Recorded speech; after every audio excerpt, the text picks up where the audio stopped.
But the local rabbis are sometimes not scared. The local religious people are sometimes not scared. An entire generation of secular people is not scared. How come? Can anybody give a legitimate reason why they're not scared? I think it's lack of knowledge or lack of belief. So maybe they don't know Rabban Yochanan ben Zakkai.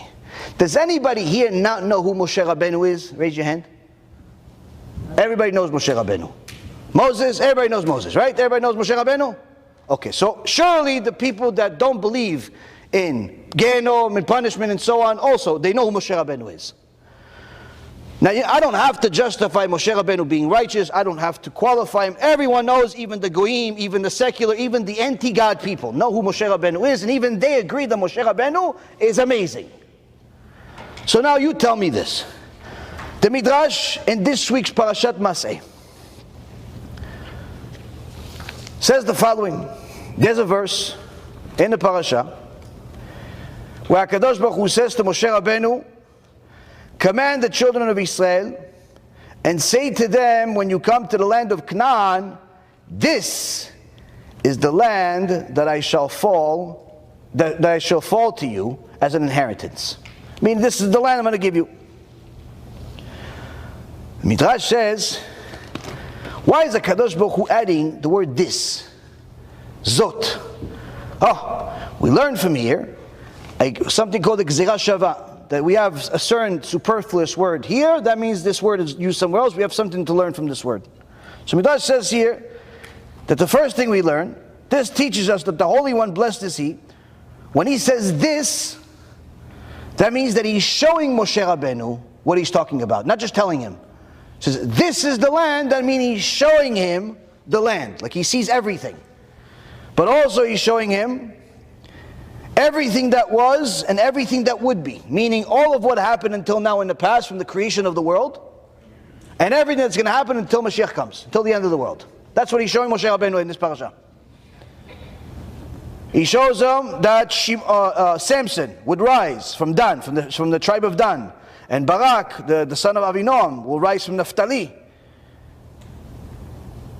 And similarly, He shows him that each generation and its dorshav, its expositors, its people that teach during that generation, each generation and its judges, each generation has its leaders, each generation has its sinners, each generation has its righteous people. So He shows them all of the righteous people that are ever going to live, all the wicked people that are ever going to live, the crimes, the good things. He shows them everything.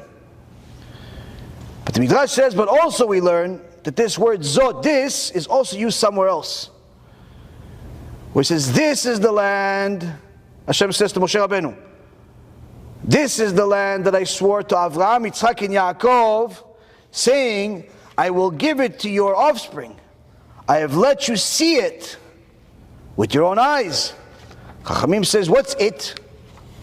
See it. What does it mean, see it? Why did you say see the land? Why it? No, see it doesn't mean the land. This teaches us, the Midrash says, that HaKadosh Baruch Hu shows Moshe Rabbeinu Gehinnom. That's it. He shows him Gehinnom. Melamed sher'au Gehinnom. Amar Moshe, mino din bo. Moshe says to HaKadosh Baruch Hu after he sees this, who's punished in this place?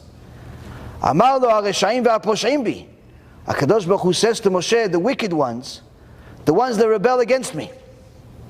And they will go out and see, as it says in the prophet Isaiah, the last verse, chapter 66, verse 24, where it says, and they will go out and see the corpses of the men who rebelled against me, for their decay will not cease and their fire will not be extinguished. And they will lie in disgrace before all of mankind. So this is one of the verses that's a source from the Torah. It says that there is a form of punishment that is forever. Moshe Rabbeinu sees Gehinnom, and the Midrash says Moshe Rabbeinu began to become petrified of Gehinnom, became afraid of Gehinnom. I'm not going to tell you what's there. I've already done that in different shulim. But the point here is, Moshe Rabbeinu is scared of Gehinnom. Why is Moshe Rabbeinu scared of Gehinnom? Does anybody here think that Moshe Rabbeinu needs to go to Gehinnom? No, right? You don't have to be a genius to know that. But Moshe Rabbeinu is scared of Gehinnom, and he's scared until HaKadosh Baruch Hu calms him down and says, I have let you see it with your eyes, but you shall not cross over to it. You're not going to go in there, don't worry. Meaning that Moshe Rabbeinu is scared enough that he thinks he's going to go there. Even though he knows that he's not a bad person, but he doesn't know to what extent. Maybe he's going to punish me that I didn't sanctify his name. Maybe it's not enough that he's not going to let me into an Eretz Yisrael. Maybe I still have to suffer on the way to heaven. I have to get burned a little bit. Like, he's scared even of being there for a single second because he sees what it is. It's no longer a teachings, it's a reality. When someone says, no, don't do this or else you will lose money. Okay, you may listen, you may not listen. Why? Because so far it's theoretical. Don't do this or else you can get sick. You may listen, you may not listen. Why? Because it's theoretical. But if he says, hey, don't do it. You see him, he died. That's going to happen to you if you do it. No more questions. I'm never going to do it. Take it back. I don't want it. Go. Why? Because you're seeing it's real. Something happened.